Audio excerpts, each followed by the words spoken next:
एक स्थान पर 4 ब्राह्मण रहते थे। चारों विद्याभ्यास के लिए कान्यकुब्ज गए। निरंतर 12 वर्ष तक विद्या पढ़ने के बाद वे संपूर्ण शास्त्रों के पारंगत विद्वान हो गए, किंतु व्यवहार बुद्धि से चारों खाली थे। विद्याभ्यास के बाद चारों स्वदेश के लिए लौट पड़े। कुछ देर चलने के बाद रास्ता दो ओर फटता था। किस मार्ग से जाना चाहिए, इसका कोई भी निश्चय न करने पर वे वहीं बैठ गए। इसी समय वहां से एक मृत वैश्य बालक की अर्थी निकली। अर्थी के साथ बहुत से महाजन भी थे। महाजन नाम से उनमें से एक को कुछ याद आ गया। उसने पुस्तक के पन्ने पलटकर देखा तो लिखा था, महाजनो यांगतः सपंथाः, अर्थात जिस मार्ग से महाजन जाए वही मार्ग है। पुस्तक में लिखे को ब्रह्म वाक्य मानने वाले चारों पंडित महाजनों के पीछे पीछे शमशान की ओर चल पड़े। थोड़ी दूर पर शमशान में उन्होंने एक गधे को खड़ा हुआ देखा।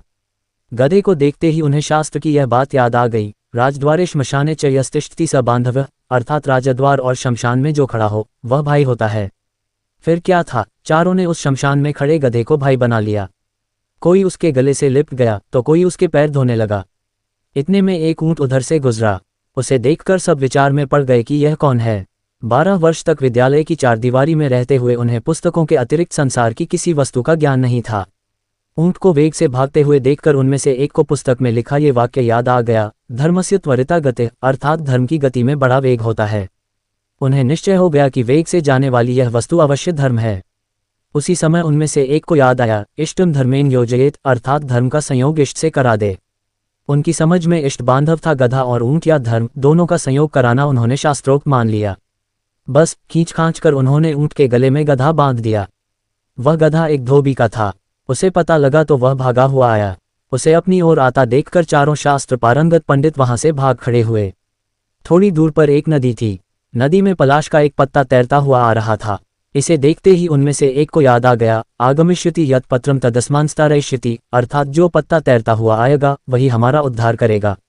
उद्धार की इच्छा से वह मूर्ख पंडित पत्ते पर लेट गया। पत्ता पानी में डूब गया तो वह भी डूबने लगा।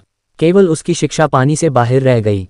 इसी तरह बहते बहते जब वह दूसरे मूर्ख पंडित के पास पहुंचा तो उसे एक और शास्त्रोक्त वाक्य याद आ गया, सर्वनाशे समुत्पन्ने अर्धम त्यजति पंडितः, अर्थात संपूर्ण का नाश होते देखकर आधे को बचा ले और आधे का त्याग कर दे। ये याद आते ही उसने बहते हुए पूरे आदमी का आधा भाग बचाने के लिए उसकी शिखा पकड़कर गर्दन काट दी। उसके हाथ में केवल सिर का हिस्सा आ गया। देह पानी में बह गई। उन 4 के अब 3 रह गए। गांव पहुंचने पर तीनों को अलग अलग घरों में ठहराया गया। वहां उन्हें जब भोजन दिया गया तो एक ने सैमियों को ये कहकर छोड़ दिया, दीर्घसूत्री विनश्यति, अर्थात दीर्घ तंतु वाली वस्तु नष्ट हो जाती है। दूसरे को रोटियां दी गई तो उसे याद आ गया, अतिविस्तार विस्तीर्ण तद्भवेन चिरायुषम, अर्थात बहुत फैली हुई वस्तु आयु को घटाती है। तीसरे को छिद्र वाली वटिका दी गई तो उसे याद आ गया, छिद्रेश्वन अर्थात बहुली भवंती, अर्थात छिद्र वाली वस्तु में बहुत अनर्थ होते हैं। परिणाम ये हुआ कि तीनों की जगह साई हुई और तीनों भूखे भी रहे। सीख, व्यवहार बुद्धि के बिना पंडित भी मूर्ख ही रहते हैं। व्यवहार बुद्धि भी एक ही होती है। सैकड़ों बुद्धियां रखने वाला सदा डांवाडोल रहता है। Dot dot dot dot dot dot dot dot dot dot dot dot dot dot dot. ये कथा सुनाकर सुवर्ण सिद्धि ने कहा, तुम लोग व्यवहार नहीं जानते, इसीलिए तुमने मेरा कहना नहीं माना और तुम्हारी ये दुर्गति हुई। सहसा चक्रधर बोल पड़ा, नहीं नहीं, ये सब कुछ नहीं। ये सब भाग्य का चक्कर है। किस्मत खराब हो तो बड़ा बुद्धिमान व्यक्ति भी परेशानी में पड़ जाता है और भाग्य साथ दे तो अल्पबुद्धि भी सुखी रहता है। जैसे शतबुद्धि और सहस्त्रबुद्धि को तो मछुए पकड़कर ले गए, जबकि एक बुद्धि जल में आनंद से विहार करता रहा। सुवर्ण सिद्धि ने पूछा, यह एक बुद्धि कौन था?